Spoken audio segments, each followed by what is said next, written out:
Fall 7 times, stand up 8. This is a Japanese proverb, but think about it. Fall 7 times, but stand up 8. What does that do exactly? Is there something happening in your life right now where you feel like you get into it, you fall down, you're like a toddler trying to learn how to walk, but then instead of trying to figure out how to get back on your feet and keep going to be able to accomplish the thing or do the thing that you've set out to do, you've decided to just stay sat down on that 7th time because it's gotten too hard? Or are you going to stand up again? Think about it when you were little. Did you give up on walking? Aren't you glad that you didn't? So what are you working on right now? What goal do you have? What are you trying to accomplish? What are you trying to achieve that under similar circumstances would allow you to also continue to execute your goals and really find the path that you need to get to so that you can continue to stand up, you continue to walk, even when you fall, you know that you will be able to eventually get there. But what is that thing for you? What are you working on?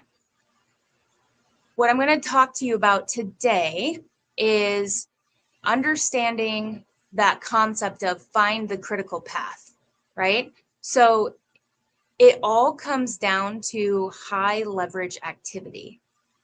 Think about that. It all comes down to high leverage activity. And this is in life and business. So if you think about what you do in your life, is a high leverage activity downing a bag of chips? Is that one thing that you do going to help you get a result of a tighter, fitter, leaner, stronger, healthier body? Don't get me wrong, I love chips. And the compounding effect of these choices. So a high leverage activity, walking, because it's so good for you, walking outside under the sunlight. Last night, I couldn't get into the gym because the fob didn't work. So I am reading Your Wish is Your Command by Kevin Trudeau. I actually got through 192 pages yesterday. Well, okay, I've read some this morning, so we'll call it 170. But instead of giving up because I couldn't get into the gym and walk on the treadmill or sit on the stationary bike and read because it helps me stay awake and focus, I just walked around the neighborhood holding a book like this. It engaged parts of my back muscles that I didn't know it would, and also my arms. I'm sure I looked however I looked. I actually didn't care because I just walked and continued to read about the law of attraction and vibration and how the thoughts that we put out there really do get us more of the results we want. And I'm telling you, I watched the movie The Secret when I was 23, and I put this into motion. This was either at the end of 2009, it must have been the 2009. I had just graduated university. I was in a place where I didn't know what I wanted to do. I didn't have any experience, so it's not like I was getting hired to do those things. The recession had hit. Everybody was losing jobs. Teachers that had been teaching for years were losing jobs. So it wasn't really a prime time to kind of come out into the marketplace, although I don't know if there ever is really, but it really wasn't then. I watched the movie The Secret and I thought, man, if I could go really big with this, what would I really want to do? Same things I had been talking about forever, traveling and experiencing. And I was a teacher. And I'm telling you, even though I didn't know exactly how it would pan out, when you sift and sort through your desires and you put rockets of desires out, it all actually comes together, right? And so at the end of that chapter, I had done AmeriCorps, I had gone to Germany for 2 years, Malaysia for 2 years, and then Doha, Qatar for 6, and all the while continued to make vision boards, to have a vision clear of at least certain parts of life clear. I've gotten much better in my own personal life of being a lot more clear in all the areas so that I'm able to attract specifically those things. And I'm a nomad. That was my last set of boards that I had made in Malaysia before I went into Qatar. It took me 7 years to get financially where I needed to be, to do all the things and get all the things in order. And I did it. And so I know that you can do it too, whatever it is. And so the law of attraction, very real. He talks about it in this book. So when you think about how you want to go about your days, and you're thinking about that critical path, yeah, the path is important, but knowing what you want to do or achieve, and I'm going to break this down into like the day to day, right? So if you've got fear or you've got guilt or you've got any of those low vibrational thought patterns happening, it is so important to really spend some time in the morning clearing those out and dialing in to the highest version of oneself and emitting basically a vibrational frequency that people who may want to buy your thing, and it's not even that they want to buy your thing, they need your thing, right? You offer some kind of value, some kind of service, some kind of product. And the whole point of offering something to somebody is if you have something that they need, they will exchange currency and value for value. And that's all that business, that's all that it's just value for value. So imagine if you spend some time in the morning, that's why we have our morning sessions, we're journaling, right? Spending high value activity, high leverage activities, jumping in a cold plunge, taking a cold shower, whatever it is that's going to help you step into a peak state to feel like you really can, because a peak state, the thoughts that come to our brain, the energy that we emit out into the universe, it's very different than when we're in a grumpy, ho-hum, I rolled out of the bed kind of a mood. We all have it. We're human. This is something we share in common, we experience. So high leverage activities are going to be activities that are going to make you feel good, because when you feel good, your thoughts are different, they're higher vibration, they're in frequency, which means that they're going out and they're connecting with the people that you then need to or have the opportunity to contact or to follow up with.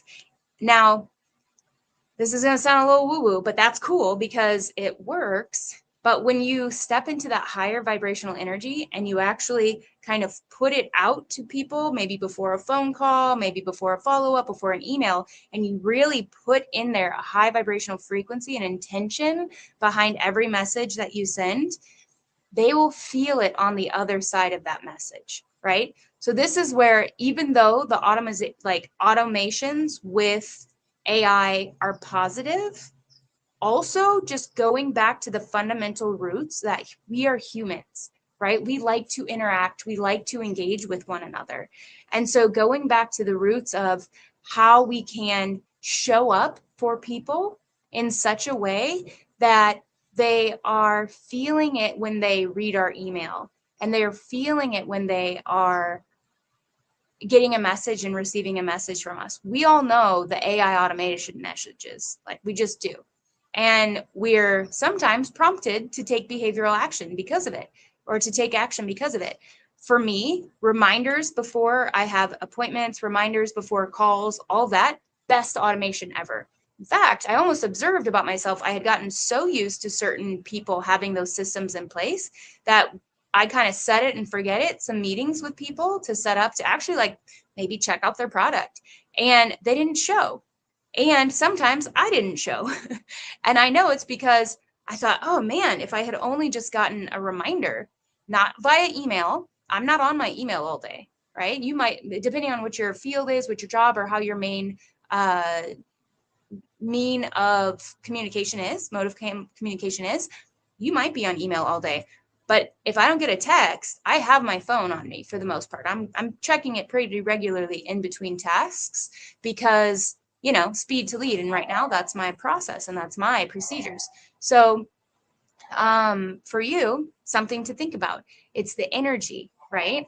And something else that we want to really keep in mind is how do we actually tap into that higher vibrational field state? Well, I'm going to be learning it, but I also know that up until now, when we change your state, and again, it can be so many small things, that high leverage activity that just changes your state. Maybe you hug yourself. You know, maybe it's the Mel Robbins high five habit in the mirror. Maybe you have like a little speech that you pump yourself up with every day, like on Cool Runnings, right? Maybe fill in the blank. What is it that's going to be a high leverage activity for you to, one, prime yourself, get yourself bulletproof for the day, but then also to be able to really, again, energetically dial in and then execute the things that you want to be doing, and not judging yourself for the process of mastery, where we can actually get into the state of figuring out, okay, I'm almost there. I'm not quite doing it. What do I need to do different? It's a process. First of all, this could be the first time you're ever hearing this kind of thing. For me, this has been a lifelong practice that I've dipped in and out of and become conscious of at some points, heavily conscious of, at other points, not so much. Back in 2011, I had what I called the summer of the never ending bucket list. So during this summer, I just put it out to the universe that I wanted to go on all these adventures. Like it had lined up where I had softball, like certain nights of the week. And when I went to plan out my June and July schedule, every single day there was some kind of game, some kind of an activity, something. And I really put this to the test. At that moment in life, I looked at it like I was a vacuum, like kind of like the little toaster back in the day, but like I could feel or see and feel an extension cord. And I was like, man, when I'm in that space, I feel like it's just like plugging into the sky, like an extension cord, as if I'm a vacuum, and I can just go. And I just put the intention out there and I meet the most incredible people and I would have the most incredible adventures come up because I was open to adventure and possibility. And I vibrated at that level where I was like, yes, anything that you can bring my way. I was dancing, I was swimming across lakes, I was mountain biking, I did bike polo with my friend Morgan for the first time. Like that summer was so memorable because it left such a strong impression that honestly, what we put out there, we really do get back. And again, that looks different for everybody, different ages, different stages. Right now, I'm kind of in the same stage where I'm putting adventure out. It just looks different in the sense that I want to be whitewater rafting. I want to be hiking and climbing mountains. I'm in Vegas right now with, 4 to 5 hours proximity in a lot of directions of some really cool outdoor activities.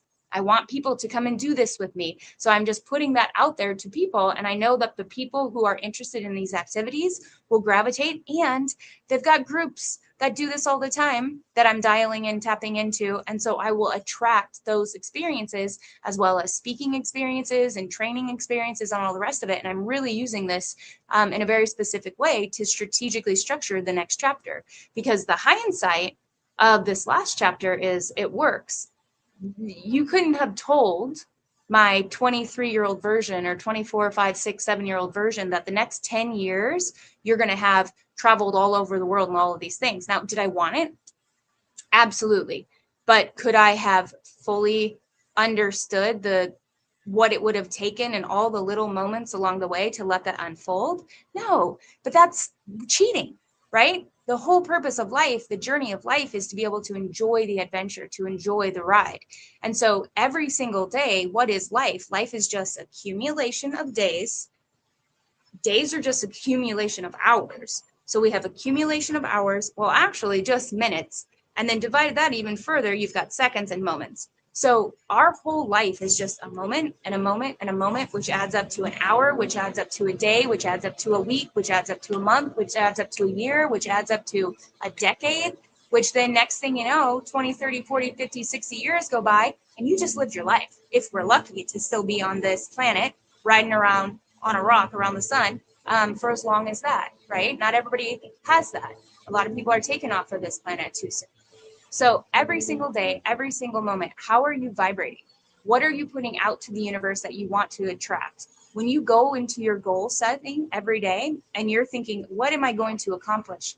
How can you wrap feelings of yes around that? Feelings of I'm so excited to do this rather than like, oh, I got to do this.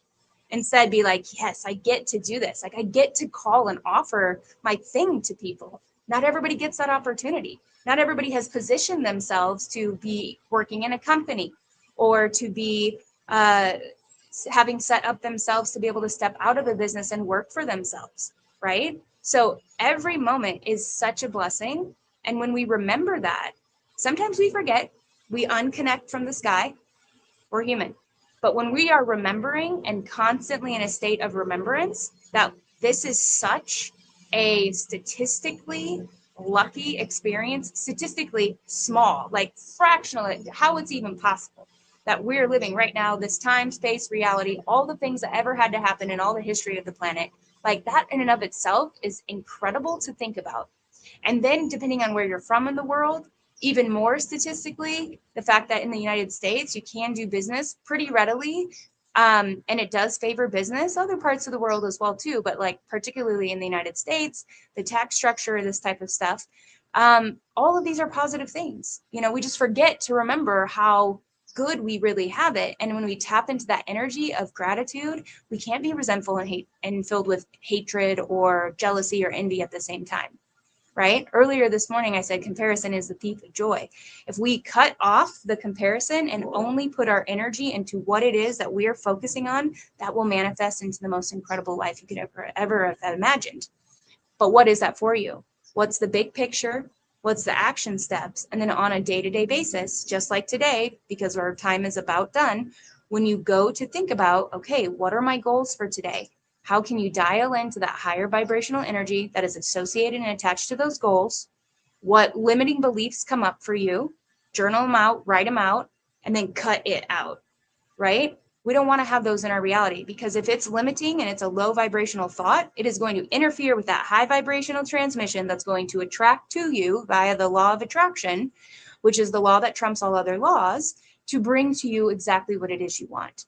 And again, I could go into thousands of examples of how I've used this in my own life. I'm sure even if you didn't have the language to describe it, you also know how you have used this in your own life. So as you set out your goals for today and you're thinking about what you're going to accomplish, how can you raise your vibration around that accomplishment, whatever it is, okay, and feel so good about it that you know that if you take these action steps, we talked about high leverage activities that actually prime you to get into those states, but then what are the high leverage activities in your business as well? So this is going to be outreach, cold, warm, follow-ups, emails, maybe contacts on whatever you've chosen as your main platform, LinkedIn, Instagram, all of them, I don't know, right? What are those high leverage activities? And then execute them and feel so good, visualizing yourself having felt so good at the end of the day. At the beginning of the day, it's going to be a lot more motivating for you to take action than it is if you're sitting there dreading these things that you have to do rather than the things that you get to do. Okay. All right, my friends, this is our time. Remember, your life, your journey, your choice. Go confidently in the direction of your dreams and live the life you imagine. Have a wonderful day.